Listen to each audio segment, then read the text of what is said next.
It all started with a very simple idea. Tell the stories of how successful middle market CEOs made it to the corner office. I'm Brant Handley, founder and managing director of Resource Options International, or ROI. We're the USA's premier executive search firm focused exclusively on empowering middle market companies to attract, hire, and retain A players while transforming top executives' careers and lives. ROI's Into the Corner office is dedicated to discovering how middle market CEOs advance their career, and we're making these remarkable and sometimes quite unbelievable stories available to you for the very first time. Listen and learn about the challenges they've overcome, the interesting people they've met along the way, and the lessons learned that steered these executives' unique journey into a middle market corner office of their own. I know you enjoy these CEO stories as much as I've enjoyed recording them. So thank you for listening today. And if you like what you've heard, rate us on iTunes or wherever you get your podcasts. I'm looking forward to you joining me on the next great middle market CEO adventure into the corner office.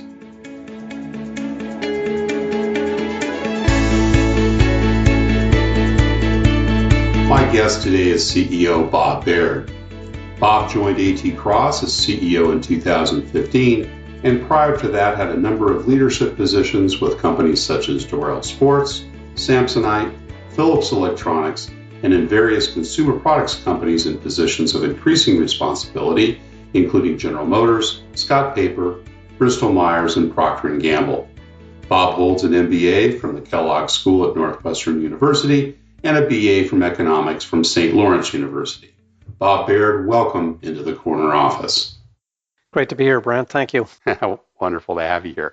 We always like to kind of start about the early years, and maybe you can just tell us a little bit about where you grew up and what was your family life like? Yeah, thank you. So probably a classic American family to a degree with a couple wrinkles. My father came from Canada on a scholarship and track to Michigan State University. Ah, right. That's where he met my mother. And at the time, I think they could afford a cup of coffee for a nickel. Yeah, so they fell in love, humble beginnings, and then he joined, I guess the big 8 accounting in those days. I think we're down to the big 3 or 4. But in that role, classic American family, started with the Midwest. Humble beginnings, Midwest. But the interesting thing, at least in my early development, was my father did transfer every couple of years, 2 to 3 years. So I was always the guy being brought into the schoolroom. Hey, class, today, we got Robert Baird, new student. Robert, tell us about yourself. So, the early days, it felt like I was getting Toastmasters lessons. Well, it was probably a lot of good early presentation training, exactly. Right, Bob? So explaining who I was. So, I think I've moved 17 times in my life. Oh, my goodness. But which is quite a few. But I finally, settled down in Connecticut, went to high school, Wilton High School, Wilton, Connecticut. And I love sports. So, hockey player, did all the usual things. And, good. Brothers and sisters, Bob? Yeah, so I've got one sister who works in hospital administration. She's doing great. And my father decided to go to heaven a little early. Didn't like that. So and was 51. Mom stay at home? Did she have a degree? Yeah, mom stayed at home. So everything from tuna casserole, which wasn't my favorite, to the occasional steak on the grill, which I greatly appreciated at the time. Lovely, great. So sports in high school. What type of sports you said you played? Yeah, so I liked everything. I still, to this day, remain quite competitive, but hockey is probably the thing I did the most.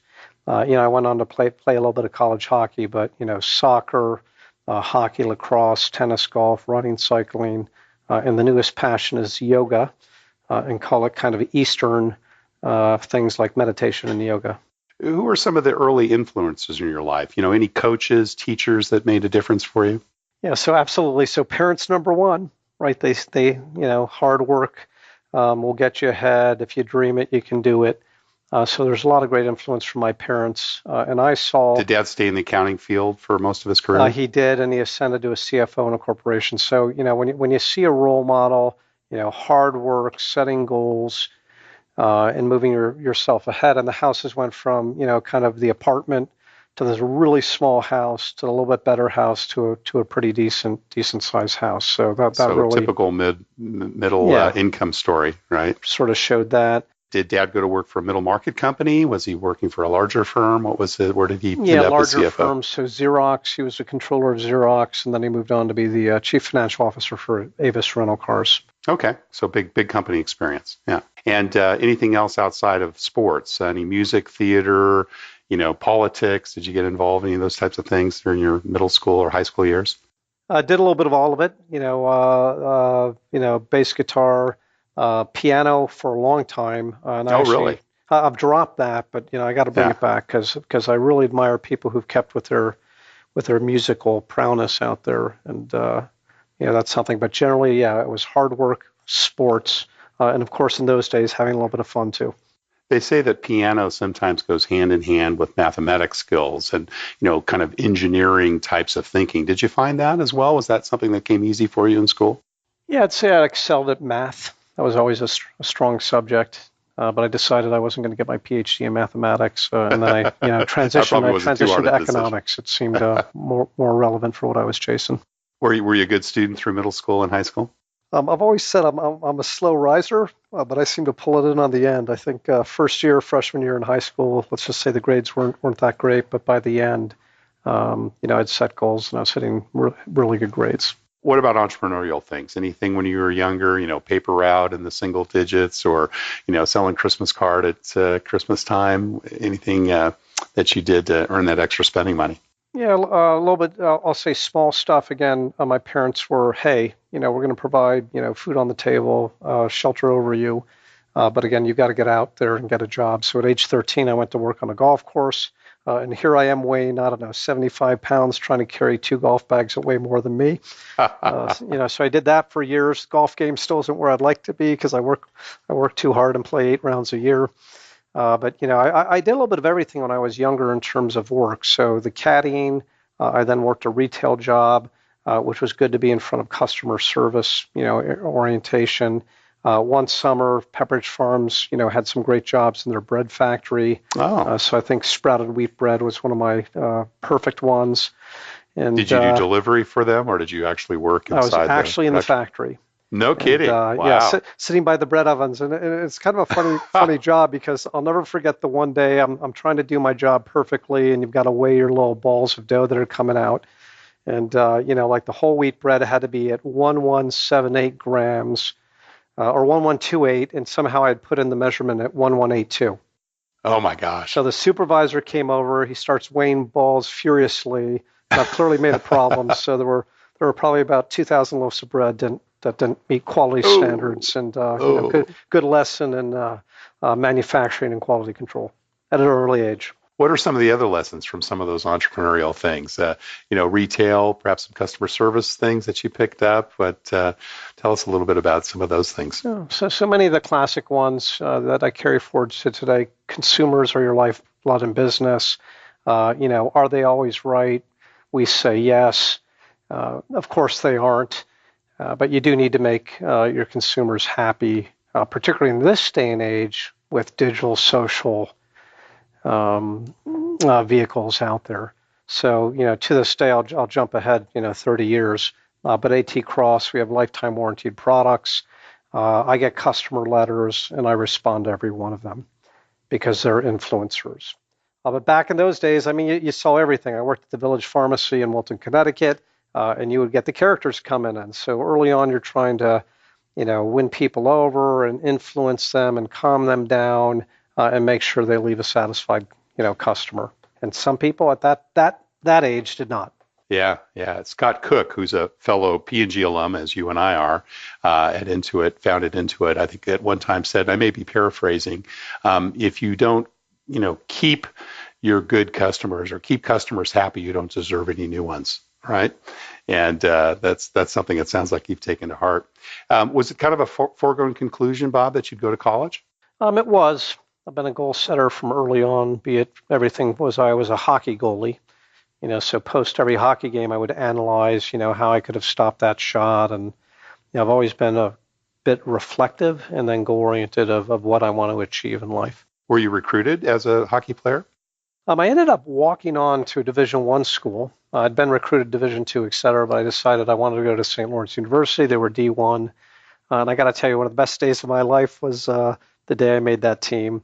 All my fraternity brothers followed me to the rink. They were behind the net watching me, 20 of them, saying I'm going to get killed because these are all future NHLers. And I made the team. Good for you. I played a few years there, and it was really an exciting time. My daughter's a freshman at Dartmouth, and she walked on the crew team this year, and she's medaled twice this year. The Ivy League championships were actually this last weekend. But it's quite an accomplishment to be able to go to a D1 school, keep your grades up, which I'm sure you had to as well, and also play sports. Did you play both freshman and sophomore year all the way through, or? I didn't play all the way through. I decided that I wasn't going to make the pros, so then I said I better put my head down, focus on studies, and get a job and start the career. So I played two of the 4 years. What did you study in college, and how did you come to that decision? Yeah, so I was, my father's a businessman. That seemed like a lot of fun. At the time, it looked very kind of sexy and glamorous, taking the Concorde over to London for the day, things like that. So, I decided early on that I was going to focus that way, either mathematics or economics. Decided on economics because somehow it synced with me. I found a passion there, and I was just getting 4.0s easily in that line of study. So I really enjoyed it. Any summer internships of interest during your undergraduate years, or did you just kind of do things that were more, keeping the money coming in to, fund the extracurricular, so to speak? More of the latter, which is so interesting because nowadays it seems like I have three children. They're so structured. I've got to get the job at Bloomberg this summer. But in my day, I did a diversity of things, retail, the bread factory that I mentioned to you, things like that, which I actually enjoyed because I think one of the things of a leader is you've got to understand people of all walks of life, what drives them. And I'm a huge believer in the American dream, a good day's work. People should come home and feel good about a good day's work. And there are great people working in all facets, all professions out there, be it a landscaper or a CEO. You went on to Kellogg, one of the leading business schools in the country at Northwestern. Did you have a first job out of college, undergrad, Bob, before you decided to go on to the MBA, or did you go straight on? Yes, so I went to GE right out of undergrad, and again, what kind of job was that? What division did you go in, and what did you do there? So the thing I liked about GE, Academy Company, great name, and they had a series of training programs.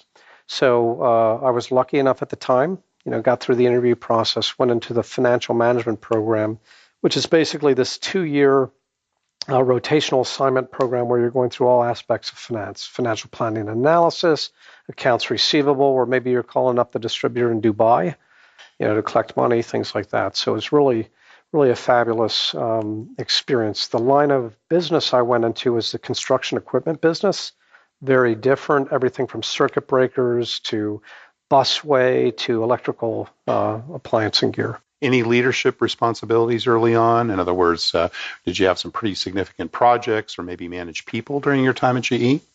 Yeah, I'm primarily an individual contributor during that time, so I'm going to say no. But one of the things I probably want to touch on later is even though you're an individual contributor, leadership I think starts young and immediately. And you don't even necessarily have to have direct reports to influence and drive change. How so, Bob? Tell us a little bit about that. Maybe I'll back up a little bit. I'm a voracious reader. Early on in my life, even at GE, I'm like, I'm going to be a president. I'm going to be a president. So you always had it in your sights, did you? Yeah. So how do you get there? Okay, I'm reading Warren Bennis and Peter Drucker and all these great leaders, leadership authors. And I'm kind of formulating like, how do these people get there? Much like your podcast. That wasn't there in my day. Yeah, that's right. That would have been good. But it's like, how do I pull, the best of the best thinkers together and start shaping who I am and, then getting on that journey to, okay, I did this right this time. I could have done that better. Next time I'm going to do this better. So, at the end of the day, we've all read that, half job satisfaction is your boss, right? So any role I got, I was a bit, okay, I'm on this track. I've got to get points on the board, and I've got to start influencing people to get points on the board. And once I'm lucky enough to get into a leadership role, let's make sure that I do the absolute best job I can do. Even though you were an individual contributor, you obviously had bosses and mentors. What kind of lessons early on did you learn from them, good or bad? And, we've had both shared in this podcast series. Sometimes it's that bad example that you learn from. But tell us about maybe some of those early mentoring or boss lessons that you picked up.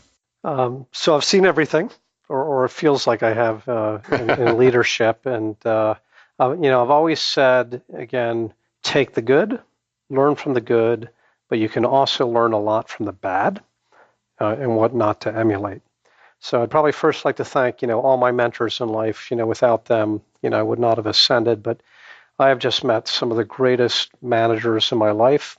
I've been lucky enough, maybe I've worked for 50 people through my career, but everyone from a guy named David Bierman at GE. Here's a guy who's self-made from Britain, no college, and he worked his way up to very senior levels at GE through inspirational leadership, lifelong learning, captivating hearts and minds, to do great things. I can go to the other extreme. Don't have to name names on that myself, one. No names on this one, but another leader who would rant, would throw things, would never listen.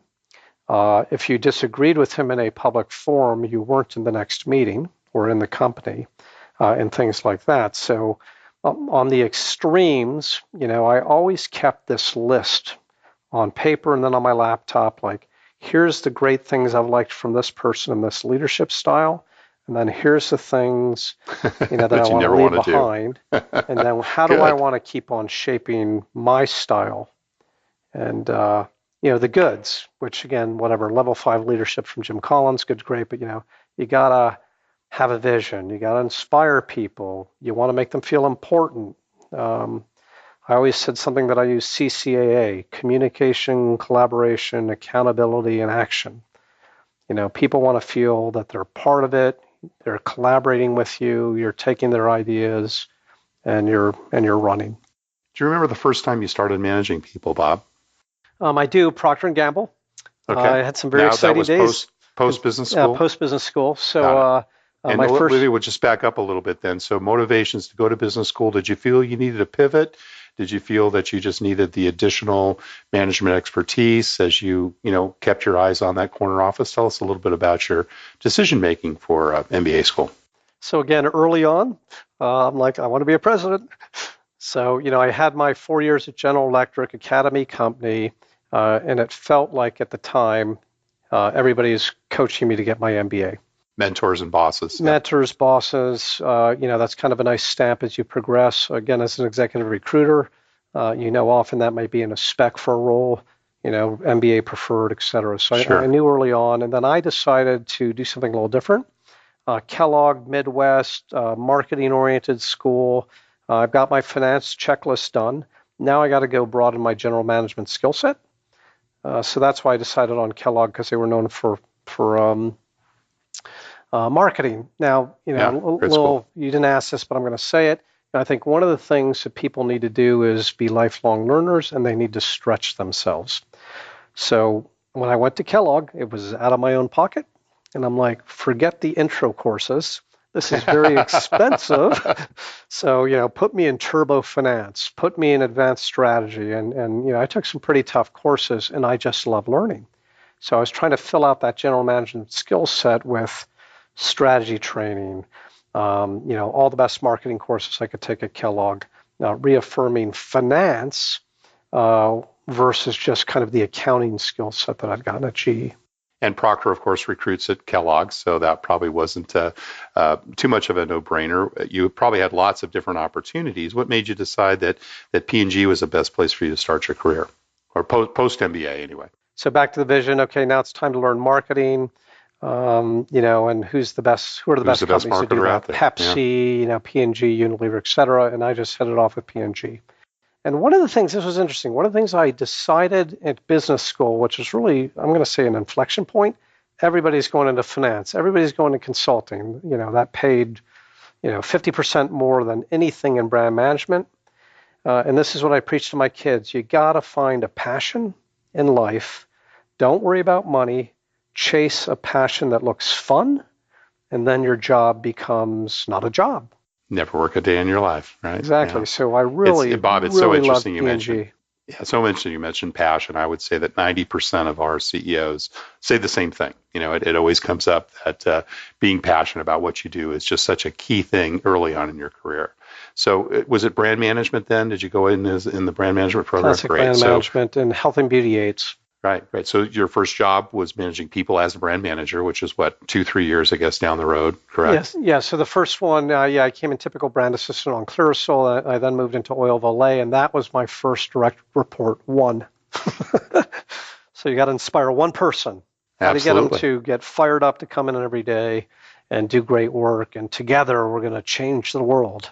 And you were at Procter for 6 years? How long were you? A little over 4. Over 4 years. And any early management experience lessons or management lessons from those times working, at P&G? Yeah, so again, a great leader, I'll mention him by name, Russ Rogge. How do you capture hearts and minds? Get people to, think out of the box and do things differently and paradigm shift and, do more than you can, which is, one of my lessons from him was hire people better than you are. Always find that. He always said that to me, but I wasn't hiring a lot of people at the time, but that resonated with me. The message later in life, stuck, right? And back to the bad things I've seen in life, I have seen managers of businesses hire people who aren't very good so they look good. So you got to have courage to hire better than you. Absolutely. You don't need to be the smartest person in the room. So fast forward, you've worked obviously for a number of companies and some great ones in terms of your career. Spent a little time in executive recruiting with one of the top 5 firms as well. How would you say your leadership styles evolved over time, Bob? Yeah, pretty dramatically. I'm in my 50s now.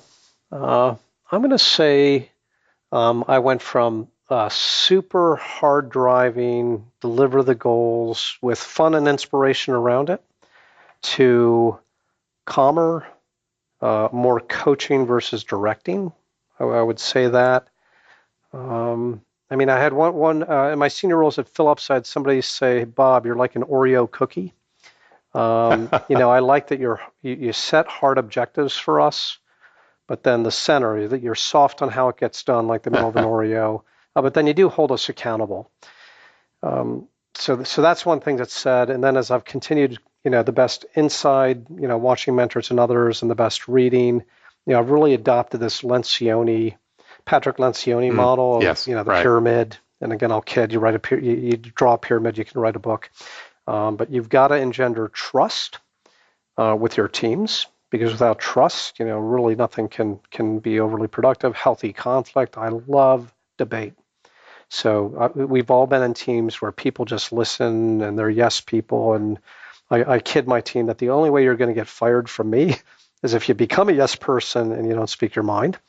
But then commitment, accountability, and fierce attention to the results you're chasing. So I'm still in that genre, but I'm much more calm. And I'd say this at the senior levels. I've now been in business situations where there's tremendous adversity. I'm now in mid-cap, like you mentioned.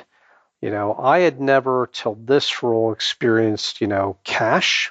I'd had treasury departments at Philips and, turnarounds, cash calls, inspiring people in really difficult professional situations. And I think that's where leadership really comes through, because stress behavior, we can all do it. We don't act the way we want. And in fact, in my life, I have acted ways that I haven't wanted to.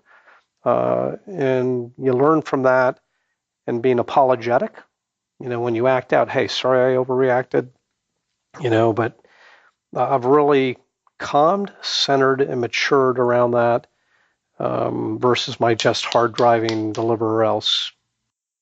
I might say that was probably a Procter trait, right? Absolutely. You and I were both there about the same time. So and every day we're learning, all of us, always. And I love reading statesmen, Emerson or Churchill or MacArthur. I'm always, what do other great leaders do, and try to learn from them. I try to inspire my team with quotes. Every team meeting we have once a week, I throw some quotes at them of Ralph Waldo Emerson. Don't go where the path may lead, go instead. Or there is no path and leave a trail. Like, let's do bold things. Bob, how do you decide if it's time to micromanage or when to stay out of the sandbox of your key executives? Funny, back to one of my mentors, I always chuckle. Gentleman from Philips, Odd Vainhoff.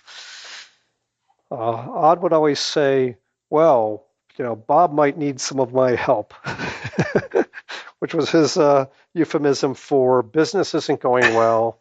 There's an issue. Let me come help you. Yeah. And I'm a bit that way. Like, from P&G, we had one-page strategies, or Philips, similar things. So my team gets the objectives. When things are off track, that's when I'll lean in and help.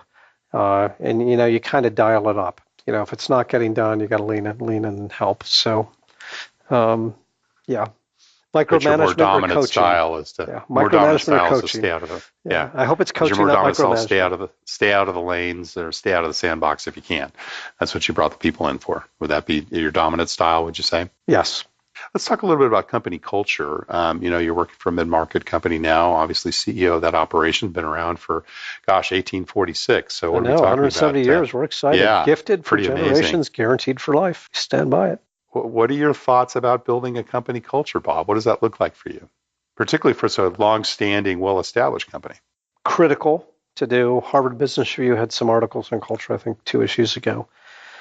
I like getting an organization excited about transformation, BHAGs, doing incredible things. I do believe that culture is key, and I've always in my roles worked with the leadership team to collaborate and decide who are we, who are our roots, a little bit of like the Procter thing, what are your roots, what do we want to be in the future, and then what strategy, structure, and culture to get us there. And it is a multi-year journey, particularly when you're in a 170-year-old company with a lot of, two major people own the Crosses and the Bosses, and then it more or less went into private equity. There's still family ownership?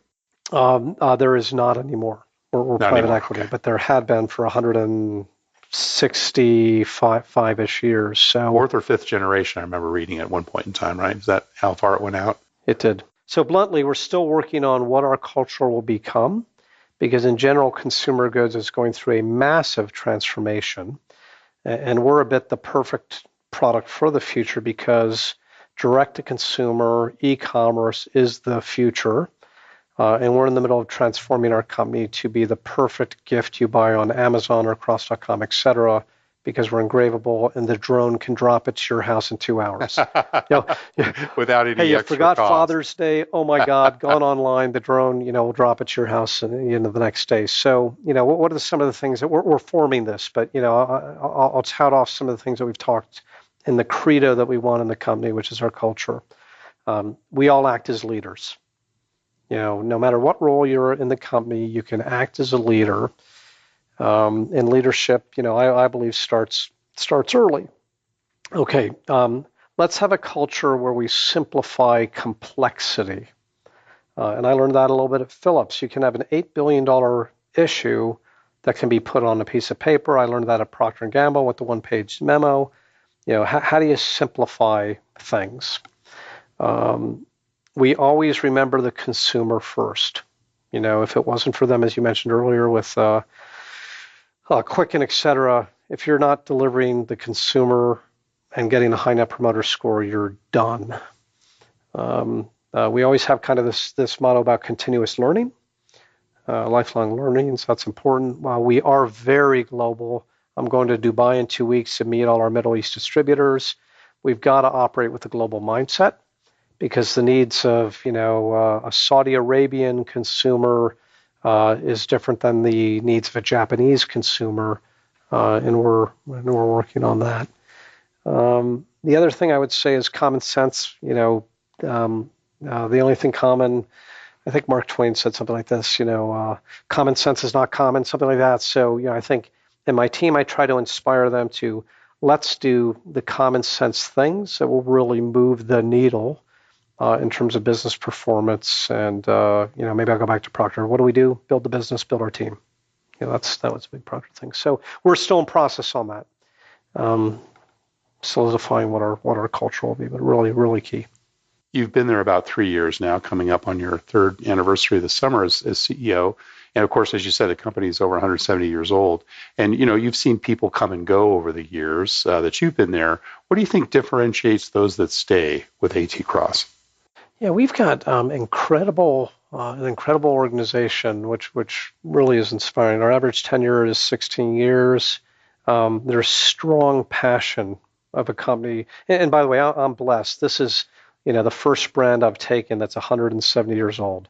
And you could all think what I'm thinking. Don't it up, right? I don't want to be the 175th year problem.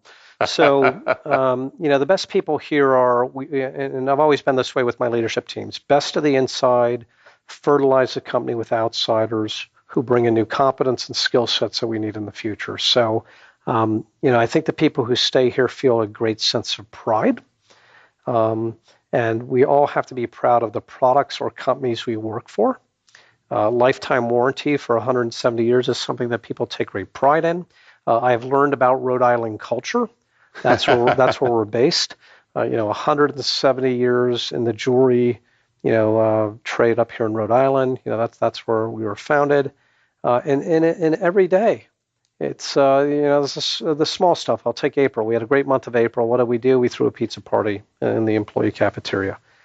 So how do you just keep on inspiring people?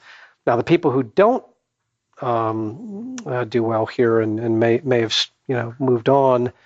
If you're not a learner, you're probably not going to do well under my leadership in my organization. If you're not a paradigm shifter, if you don't feel part of the team, and you're in the boat with us and working against our set of strategies that we're chasing, that becomes pretty apparent, and you get pushed out of the system. I'll say they know that. But in the boat, out of the boat, on board, part of our credo and culture, then you're going to be here. Or as Jim Collins says, in the right seat and on the right bus, right? Yes, definitely. What do you look for when you're making bets on the people you invest in, Bob? Yeah, so we both. You've had a lot more experience as a headhunter than I do, but I had my 3 years at Egon Zehnder, which I got to tell you, back to the toolkit that I was trying to develop, that was incredibly valuable for how to interview, behaviorally based, assess people, make sure they fit culturally. Like, you can be the best financial guy in the world, but if you don't fit the culture, you're dead. So I have changed dramatically in how I interview people. So as the CEO, I'm looking for fit, culture, and I'll call it the soft stuff. So, my first question is, tell me about yourself. And I don't want to hear about your accomplishments. My team can assess that, and your competence. My teams will assess that. I want to hear about what makes you you. Where did you face inflection points in your life? How did you handle those? How did you learn from those? Have you faced adversity? How you persevered through that? And I'm very much on the, fit culture thing. And, I don't want to pick on a university, but let's just say there's a very prestigious university out there in the world. I've had people say what coast it's on. Yeah, I won't say what coast. I don't want to pick on it, but give me your neighbors to the north. Doers, not thinkers. Give me doers, not thinkers. Give me attitude. I had somebody in Colorado when I worked for Samsonite give me a sign. Attitude is everything. Grit. I think you mentioned some of this stuff early on, but what do you like when things get tough? And do I want you next to me? Fighting the good fight. So for my core leadership team, that's the type of individual I want. Yes, you got to be super smart, you got to be competent, you got to be a life learner. But what do you like as a person? And do I want to be with you through the thick and thin? Bob Baird, you've been very, very generous with your time. We do have one last question for you that we ask all our CEOs. And, what's that career and life advice that you give to someone that has their eyes on the corner office like you did early in your career? So, if you don't set goals, you're not going to get anywhere. Early on in life, I'm like, okay, this is what I'm going to be by this age. And I'd written a personal strategic plan or life plan. I still, look at that once a year. So I think everyone needs a life plan. that will have a series of categories that should be considered. Some of this is Stephen Covey, 7 Habits, but how do you want your family life to be? How do you want your friends to be? How do you want your what are your passions in life outside of work, and what's your give back? I'm very involved in one of the largest kids charity in the world called SOS. We take care of 88,000 kids. That's really important to me to leave a mark and give back in life. So I'd say set a life plan. Make sure it's all encompassing. Not just work, president by this age. I definitely had that goal, but what kind of father do you want to be? What kind of friend do you want to be? Do you want to leave your mark in the world? So, that's something that I would really encourage people to think through. And that stayed with me. The other thing I'll probably add is, the Stephen Covey, sharpen your store. Take care of yourself. I flew 250,000 miles last year. I am much smarter than I was 10 years ago. I will plan time for the workout. I've taken up yoga and meditation. I eat well. Huge difference. But that's something I would really encourage people, because leadership roles are stressful. They're busy. They're full out. You gotta make sure you're taking care of yourself too. Bob, thank you once again. We really enjoyed hearing your journey into the corner office. Well, Brant, thank you so much. Thank you for listening to Into the Corner Office with Brant Hanley. We hope you enjoyed hearing our guest CEO story as much as we did. If you want to hear more CEOs reveal their journey into the corner office, please subscribe via iTunes and tell your friends and colleagues. For more information about Brant, Resource Options International, and the mighty middle market, visit www.goforroi.com. We look forward to having you join us for our next episode.